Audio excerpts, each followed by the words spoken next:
Vamos identificar os limiares do Danilo, então.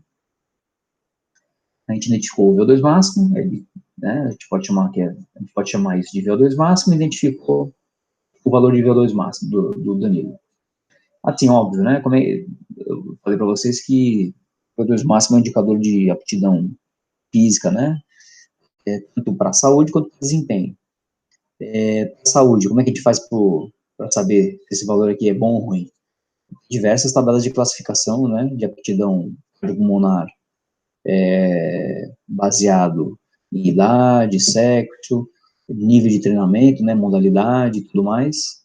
E com esse valor aqui a gente consegue enquadrar o Danilo de acordo com o nível de aptidão cardiopulmonar dele, para saber se em níveis populacionais seria se ele se enquadraria com qual nível de aptidão cardiopulmonar. Para treinamento, né, no cenário de treinamento, para efeitos de treinamento, a gente, tendo feito uma avaliação pré-treinamento e tendo chegado a esse valor, se aplica um treinamento, se prescreve um treinamento para, né, melhorar a capacidade física, que for o objetivo do sujeito, e depois de um certo período, 3, 6 meses, a gente reavalia, né. Nos momentos iniciais de treino, é melhor se avaliar com um período mais curto, né, então a cada 3 meses, mas depois de um certo tempo de treinamento, não precisa ficar fazendo avaliação a todo momento. Pode fazer uma avaliação a cada 6 meses ou a cada ano. E aí se mede novamente para saber se esse valor de consumo máximo de oxigênio muda, né. E agora vamos ver como é que a gente faz para identificar os limiares ventilatórios do Danilo. Esse aqui é um gráfico de linha, ó, eu clico nele aqui, cadê? Cadê a curva?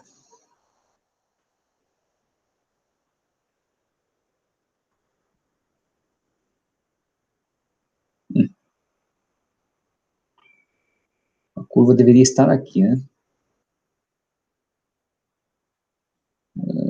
Porque a curva não está aqui. Claro que a curva não está aqui, porque a gente não está lidando com as médias móveis. A média móvel, a curva está aqui. Esse aqui é média janela de 10 segundos. De qualquer jeito, ele deveria estar selecionando alguma coisa. Vamos fazer outro gráfico.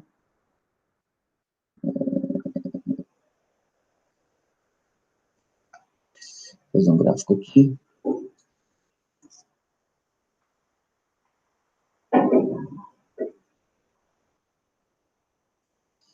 Sempre faz isso. Porque tem mais de um elemento.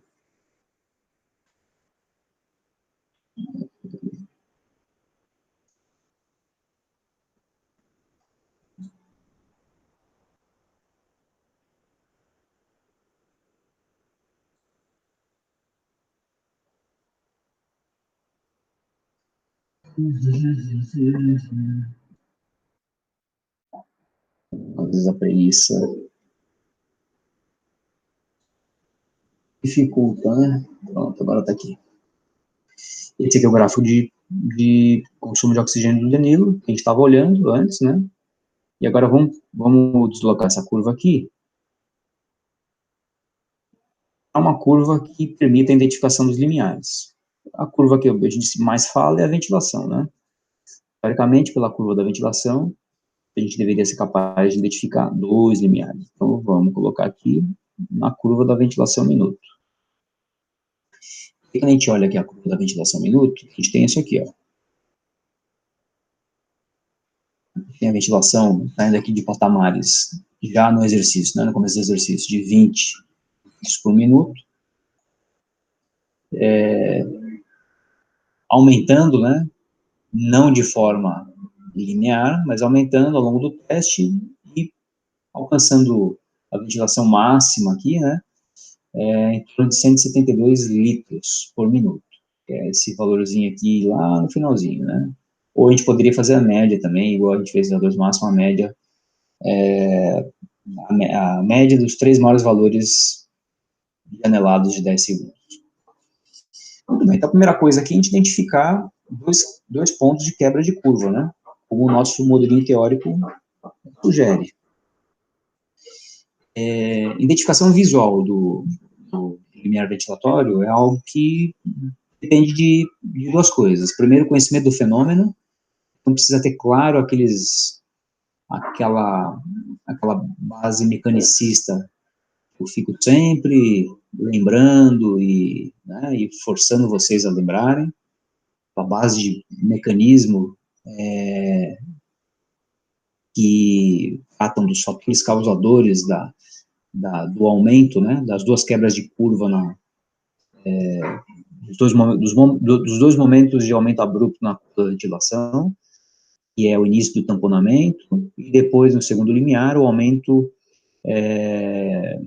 relevante do hidrogênio livre, que faz com que o indivíduo comece a hiperventilar, aumentar muito a frequência, a ventilação. Nossa. Então, a primeira coisa é conhecer bem o mecanismo. A segunda é treinar o olho, né? É a prática que dá. Então, o que eu normalmente faço, eu identifiquei muitos limiares por aí, mundo afora, enquanto eu vou pegando, caçando meu instrumento aí, vão olhando aí onde vocês acham que esses dois limiares acontecem. Uma ferramenta útil para a identificação dos limiares, uma vez que a gente conhece o fenômeno teórico, é aproximar a curva real ao nosso modelinho teórico, né?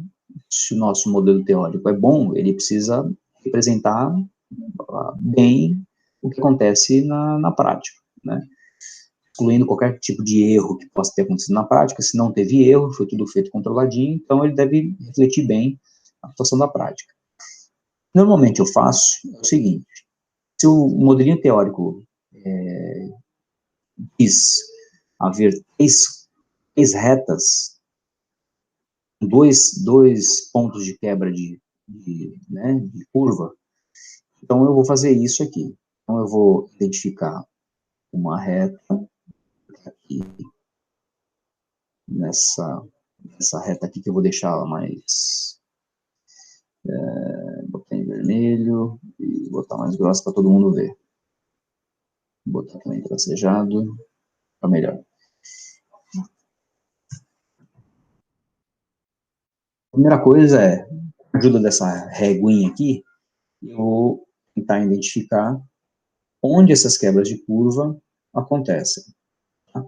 Nem sempre é fácil, tá? Nem sempre é tão óbvio assim, e nem todo mundo que é experiente identifica no mesmo ponto. Tá? Então, quando a gente faz identificação visual, para dirimir qualquer problema de viés individual, o que a gente faz normalmente é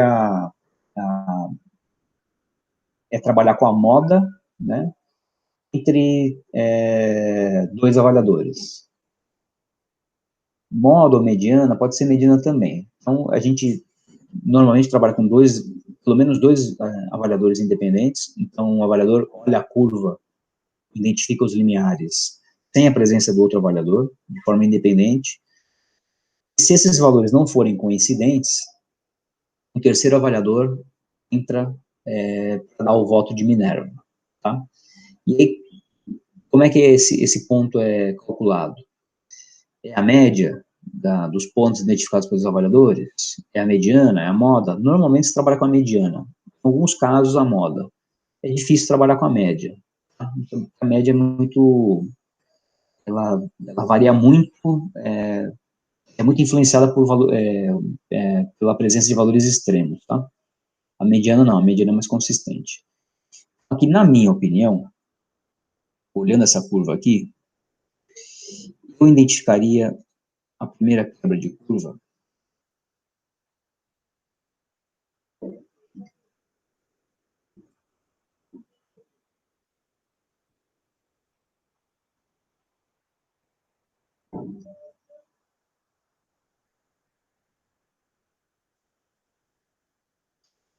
eu identificaria a primeira quebra de curva mais ou menos aqui.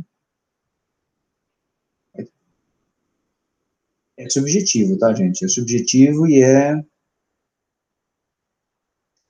para ser subjetivo mesmo.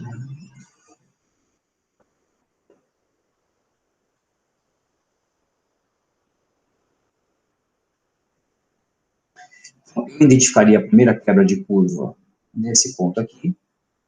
Por quê? Porque até esse ponto aqui, a ventilação se manteve com pouca elevação, né? Teve uns momentos de variação aqui, mas estava variando mais ou menos dentro de um certo limite, que é entre 20 e 40 litros por minuto, né? A partir desse ponto aqui, essa variação, os valores da ventilação começaram a aumentar para cima desse limite aqui de 40 litros por minuto, esse limite que eu estou observando aqui agora, tá? De maneira que daqui para frente a ventilação começou a aumentar com uma certa velocidade de maneira mais ou menos constante, tá? Um novo ponto, e esse é menos claro, ele talvez seja menos claro,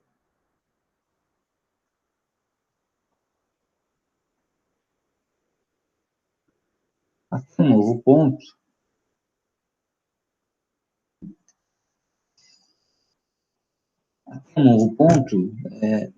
no qual, a partir dali, teve um acréscimo um pouco maior na ventilação do sujeito.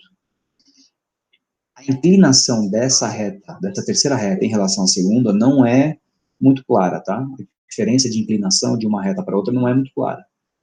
Mas como a gente conhece o fenômeno,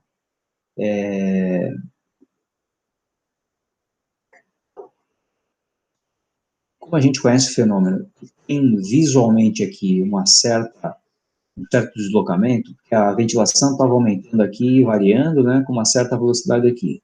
E, de repente, aparentemente, pelo menos nos meus olhos, teve uma alteração na velocidade com que a ventilação veio aumentando. Eu diria que o segundo limiar estaria aqui nesse ponto aqui. Qual ponto? O primeiro limiar estaria aqui, muito perto desse ponto aqui, que está identificado a linha 24, um valor de 33,9 litros por minuto. Então, vamos lá marcar onde está a linha 24. Quer ver? Linha 24. Que é o ponto 24. Vamos criar mais uma linha aqui. Esse aqui é o ponto 1 do teste, né? Esse é o ponto 1, esse é o ponto 2, esse é o ponto 3. Por que eu estou chamando de ponto 1, 2 e 3? Porque eu estou fazendo um gráfico de linha. E o gráfico de linha, o ideal seria fazer um gráfico de dispersão. Eu teria que fazer o valor x por um valor y. E aí o valor y já seria correspondente ao valor x. O problema é que eu não falei para ele qual que é o valor x. Então ele está fazendo um gráfico onde ele está plotando uma variável que eu selecionei, que é a ventilação, essa linha azul aqui, e ele está plotando isso aqui, essa variável y, em função do quê? Em função do número de linhas. Por isso que ele chama isso aqui como um gráfico de linha. Ele plota essa variável aqui em função do número de linha. Então, cada linha é um valor do eixo x. Então, esse primeiro valor aqui, 21,5, está correspondente a qual valor no eixo x? A linha 1. Ele está chamando isso aqui de linha 1. Esse outro valor aqui, 23,4, da ventilação. Referente a qual o valor de x? Linha 2. Esse terceiro valor aqui, 30,1, referente à linha 3. E assim sucessivamente. Tá? Por isso que esse aqui é um gráfico de linha. Eu falei para vocês que isso aqui não era o ideal. Mas é só para a gente verificar aqui. Então, como eu sei, agora vocês sabem, que ele está plotando os valores de ventilação em função do número de linhas que eu tenho no arquivo, eu vou ampliar isso aqui, de forma que eu tenho tudo isso aqui de linha aqui durante o exercício. Então, o meu período de exercício tem 72 linhas. O primeiro limiar aconteceu, eu falei vocês, na linha de 62, né? Foi na linha 62, não foi? Oh, desculpa, 24. A linha de número 24. Então, a linha de número 24 é essa aqui, ó. Então, aqui, vou pintar de amarelo, aqui estaria acontecendo, o primeiro limiar. O segundo limiar, que eu falei para vocês, que seria aqui, ó, mais ou menos no ponto 51, que é daqui para frente, a ventilação aumenta numa velocidade diferente. Ponto 51. Ponto 51, linha 51 é isso aqui, né? Então, o que estava acontecendo no ponto 24? Quando o exercício passou por esse ponto 24, o indivíduo estava consumindo 1,46 litros por minuto de oxigênio, o indivíduo estava consumindo 16,89 mililitros de oxigênio por cada quilograma de massa corporal por minuto, o indivíduo tinha uma eficiência cardíaca, aqui está zero porque não tem a frequência cardíaca, tinha uma frequência cardíaca de X, aqui é zero porque a gente não botou frequência cardíaca, tinha um equivalente ventilatório de oxigênio de 20,8, um equivalente ventilatório de CO2 de 27,1, e por aí vai. Tá? Frequência ventilatória, 20 ciclos por minuto. No segundo, essa última coluna aqui é a frequência ventilatória, tá? Breathing frequency. Breath frequency. No segundo limiar, no ponto 51, o indivíduo estava consumindo 3,43 litros por minuto de oxigênio, ou 39,19 mililitros de oxigênio por quilograma por minuto, ou 40 ciclos respiratórios por minuto. Essa última coluna aqui é a frequência respiratória. Então, aqui no segundo limiar, ele estava por volta de 40. O segundo limiar acontece, geralmente, entre 30 e 40 ciclos por segundo, por minuto. Tá? Então, o indivíduo está respirando 40 vezes por minuto, fazendo 40 ciclos respiratórios por minuto. Lembra que eu falei para vocês que o máximo da frequência respiratória, né, no momento de esforço máximo, está por volta de 60 ciclos por minuto, praticamente uma respiração por segundo. Se vocês olharem aqui o valor máximo, aqui, ó, 60. Esse aqui foram os valores máximos de frequência respiratória do Danilo, tá? É daqui para baixo. Uma frequência respiratória alta, tá? O indivíduo está hiperventilando. Acima de 30, 35, 40 ciclos por minuto, o indivíduo ali já é caracterizado como hiperventilação. De qualquer forma, a gente pode confirmar esses dois valores utilizando outras variáveis. Quais variáveis? Uma variável importante para a identificação do primeiro limiar é o equivalente ventilatório de oxigênio.